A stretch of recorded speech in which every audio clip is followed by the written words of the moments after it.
ముసల్మాన్కి సంబంధించి అమ్మాయిలు తెలుగు వాళ్ళని పెళ్లి అంటే హిందువులను పెళ్లి చేసుకొని ట్రాప్ చేసిన సందర్భాలు ఉన్నాయంటారా? చాలా అంటే అరాకొర ఒకటో రెండో అండి. మీరు అదే చెప్తున్నాను మీకు. ఎందుకంటే అమ్మాయి ఖచ్చితంగా ముస్లిం అమ్మాయి హిందువులకి రాలేదు. ఎందుకు రాలేదండి? మీకు చెప్తాను, అక్కడికి వస్తున్నాను. ఇక్కడ మన సంస్కృతి సాంప్రదాయం నచ్చి ముస్లిం అమ్మాయిలు కొంతమంది వస్తున్నారు. అంటే వాళ్ళకి ఎప్పుడు బురకా వేసుకొని ఇంట్లో నుంచి బయటికి వెళ్తే స్వేచ్ఛ లేదండి. బురకాలు వేసుకోవాలి. వాళ్ళకి ఇష్టమైన డ్రెస్ కొనుక్కునే పరిస్థితి లేదు. డ్రెస్ కొనుక్కున్నా నువ్వు వేసుకున్నా అంటే బురకా వేసుకుంటే ఏం కనబడుతుంది? డ్రెస్ కనబడుతుందా? కనీసంగా నీకు ఒక స్వేచ్ఛ లేకుండా ఉంది ఆ మతంలో. అట్లాంటి వాళ్ళు కొంతమంది కోసం వస్తున్నారు. వచ్చినప్పుడు ఏం చేస్తున్నారు అంటే వీళ్ళు దాడులు చేస్తూ ఉన్నారు. మా అమ్మాయిని బండి వేసుకొని తిప్పితేనే కొడుతున్నారు కదా, ఫ్రెండ్షిప్ చేస్తేనే కొడుతున్నారు కదా. నేను ఒక కేసు చూసాను ఏంటంటే ఒక ముస్లిం అమ్మాయి తెలుగు అబ్బాయిని పెళ్లి చేసుకొని ఈ అబ్బాయిని వాళ్ళ మతంలోకి మార్చుకున్న సందర్భం నేను చూసాను, రియల్గా చూసాను. ఓకే ఓకే, ఫీమేల్ ఇక్కడ జరిగేది ఏంటంటే మేల్ జిహాద్ ఫీమేల్ జిహాద్ కూడా జరుగుతుంది ఇక్కడ. ఒక అబ్బాయి ఆ అబ్బాయి వాళ్ళ ఇంటికి వెళ్ళేసరికి సుర్మా పెట్టుకొని వచ్చాడు. చిన్న వయసే 21 years అబ్బాయికి. అయితే సుర్మా పెట్టుకునేసరికి నేను అడిగాను నాకు తెలిసిన వాళ్ళు, ఏంటి మీ తమ్ముడు సుర్మా పెట్టుకున్నాడు అంటే మనోడు లవర్ ఒక ముస్లిం అమ్మాయి, ఆ అమ్మాయి లవ్లో ఉన్నాడు కాబట్టి అలా పెట్టుకున్నాడు అని చెప్పారు. సరే లవ్లో ఉన్నారు కదా అనుకుంటే ఒక 1 year చూసరికి ఆ అబ్బాయి అమ్మాయిని పెళ్లి చేసుకొని వాళ్ళ ఇంటికి వెళ్ళిపోయి అక్కడే ఉండిపోయాడు. ఇంకా రాలేదు, ఈ తల్లిదండ్రులకి ఇంకా దూరంగా వెళ్ళిపోయి ఉన్నాడు. నేను ఒక కేసు డీల్ చేశానండి, మీరేమో ఇట్లా చెప్తున్నారు కదా. ఏదైతే అమ్మాయి ఇక్కడ ఆ డ్రెస్ కూడా సేమ్, ఇంకా ఈవెన్ ముస్లిమ్స్ అయినా రియల్గా ముస్లిమ్స్ అయినా అట్లా జీన్స్ టీషర్ట్స్ వేసుకున్న సిచ్యువేషన్స్ మనం చూసాం. కానీ ఆ అబ్బాయి కుర్తా ఎప్పుడు కూడా అంటే మొత్తం ఓవరాల్గా వాళ్ళ దాంట్లో మారిపోయాడు. అయితే సేమ్ సిచ్యువేషన్లో మీకు చెప్తాను, ఒక సంఘటన కాదు, ఇలాంటి సంఘటనలు 100 చెప్తాను మీకు. మీరు ఒక్కటే చూసారంటున్నారు, నేను 100 చెప్తా. అమ్మాయిలను కన్వర్ట్ చేసేసినట్టు, అంటే అమ్మాయిని బుర్కా వేసేసి వాళ్ళ మతంలో మార్చుకునేటువంటి. నేను ఒక లవ్ జిహాద్ కేసుకి వెళ్తే అక్కడ మేము ఆ అమ్మాయి కౌన్సిలింగ్ ఇచ్చి చెప్తే అబ్బాయితో మాట్లాడాం. బాబు అమ్మాయి అంటే చాలా ఇష్టం అంటున్నావు కదా, మరి నువ్వు అమ్మాయి కోసం హిందుత్వంలోకి వస్తావా అంటే నేను రానన్నాడు క్లియర్ కట్గా. అమ్మాయికి చెప్పాము మేము, చూసామమ్మా రానంటున్నాడు, నీ గురించి కాదు అంటే కేవలం నిన్ను ప్రేమించేవాడు రావాలి కదా, మరి రావట్లేదు కదా.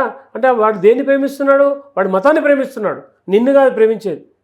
కాబట్టి ఎక్కడైనా మతం అంటే అన్యమత ముస్లింని ప్రేమించే వాళ్ళు నువ్వు హిందూగా మారొచ్చు కదా, నువ్వు అమ్మాయిని ప్రేమించావు కదా. లేదే, అట్లాంటిది ఉండదే. వాడు ప్రేమించేదే లవ్ జిహాద్ మార్చడానికే ప్రేమిస్తూ ఉన్నాడు. వాడు అంటాడు మా తల్లిదండ్రులతో మాట్లాడాలంట. అంటే అమ్మాయి ప్రేమించినప్పుడు తల్లిదండ్రులు గుర్తు రాలేదా నీకు? ఆ మతం మారమంటే నువ్వు మా తల్లిదండ్రులతో మాట్లాడాలంటున్నావు కదా, మరి ఇది ఎక్కడ న్యాయం? అమ్మాయి అడిగింది నా కోసం నువ్వు మారవా అంటే క్లియర్గా చెప్పాడు మా అమ్మ నాన్నతో మాట్లాడి చెప్తా అన్నాడు. మరి అమ్మాయి మాత్రం వాడి కోసం మతం మార్చుకోవడానికి సిద్ధంగా ఉంది. బుర్కా వేసుకుంటా అంటే బుర్కా వేసుకుంటా అంటుంది. చూడండి ప్రలోభాలు ఎట్లున్నాయో. అంటే మతం మీదనే వాళ్ళ దృష్టి అంతా, ఆ హిందూ అమ్మాయిల్ని మతం మార్చడమే వాళ్ళ పని. ఇంకొక విషయంకి వస్తే ఇక్కడ మనం ల్యాండ్ జిహాద్ అంటే ఇక్కడ జరుగుతుంది వక్ఫ్ బోర్డు చట్టం గురించి చెప్పాం. ల్యాండ్ జిహాదు, ఈ ల్యాండ్ జిహాద్ విషయం చెప్తాను. రోడ్డు మీద మనం తిరుగుతూ ఉంటాం కదా, రోడ్ల పక్కన దర్గాలు పెడతా ఉంటారు, రోడ్డు మధ్యలో ఉంటాయి దర్గాలు పెడతా ఉంటారు. ఇవన్నీ ల్యాండ్ జిహాద్ కిందకి వస్తాయి. ఎట్లా అంటే ఆడేమున్నాయి, 2 ఇటుకరాలు ఉంటాయి, ఒక పచ్చ దుప్పటి కప్పుతాడు, కప్పేది దాని మీద జెండా పెడతాడు, ఇది నాదే అంటాడు. ఇట్లా రోడ్ల మీద 100 అయిపోయినాయి. మీరు హైవే బెంగళూరు హైవే చూసుకున్నా, ఇటు వరంగల్ హైవే చూసుకున్నా రోడ్డు మధ్యలో ఉంటాయి.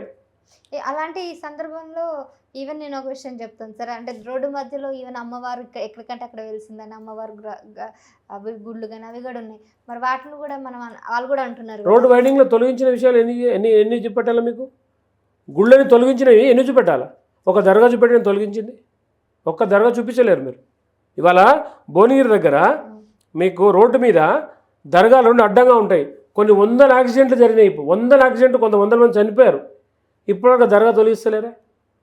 ప్రభుత్వం ఎందుకు దీని మీద చర్య తీసుకోవట్లేదు? అదే అంటున్నాను, మతతత్వం గురించి అంటున్నాను కదా. ఇప్పుడు లవ్ జిహాద్ ఇలా ఉంది, ల్యాండ్ జిహాద్ ఇలా ఉంది. ఇంకో విషయం వస్తున్నాం, హలాల్ జిహాద్.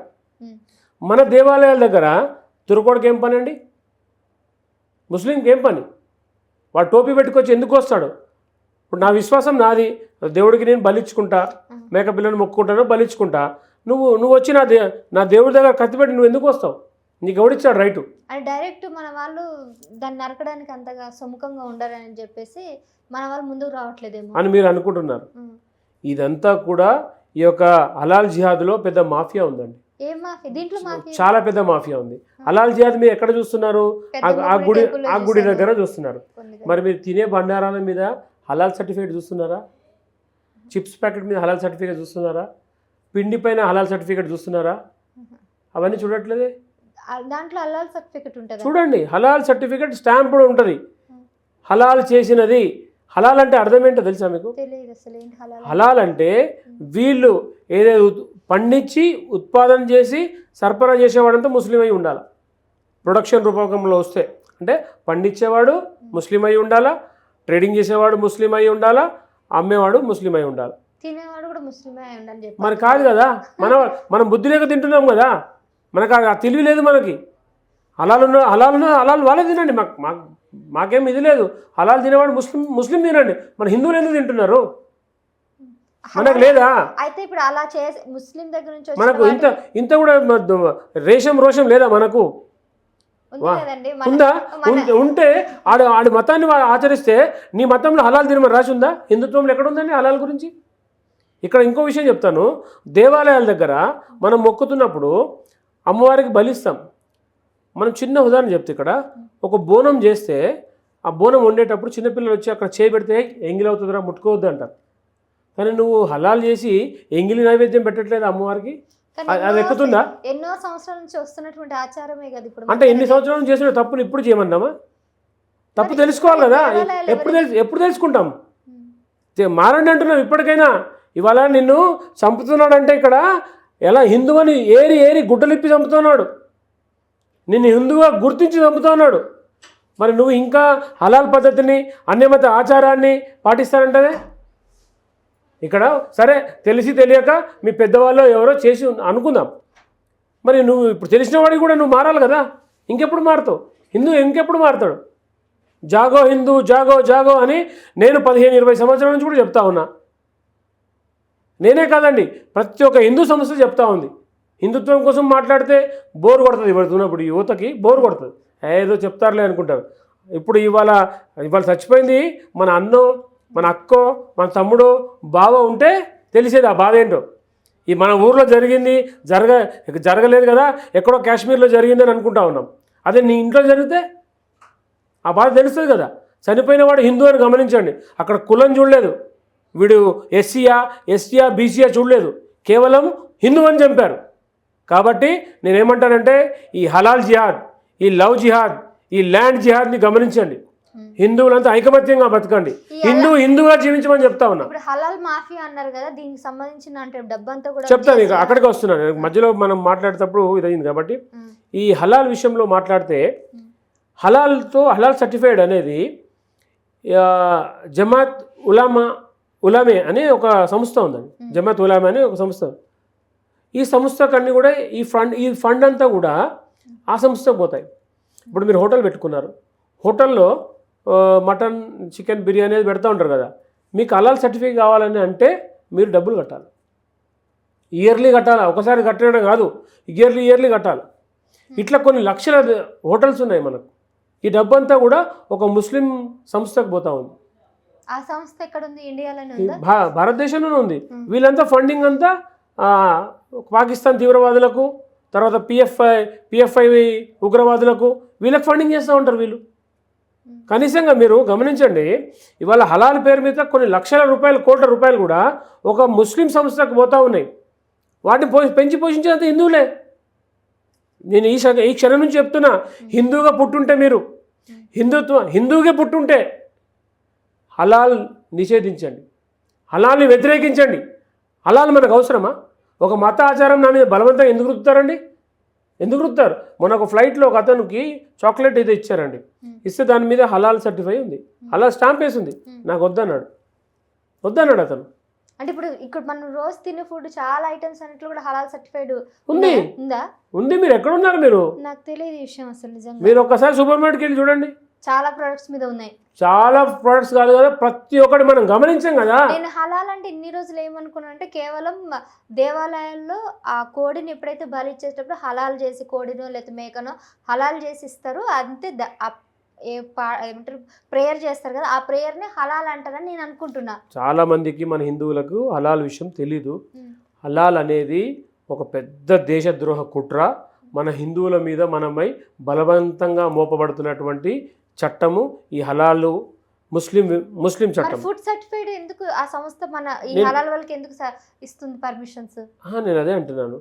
వాడు ఏమంటున్నాడు, IFCC FASSI అని ఉంటుంది, ఫుడ్ సేఫ్టీ సెక్యూరిటీ అని ఉంటుంది, FSSI ఉంటుంది. ఇది భారతదేశంలో భారత రాజ్యాంగం ఇచ్చినటువంటి సర్టిఫైడ్. హలాల్ ఎవడిచ్చాడు వాడికి సర్టిఫైడ్?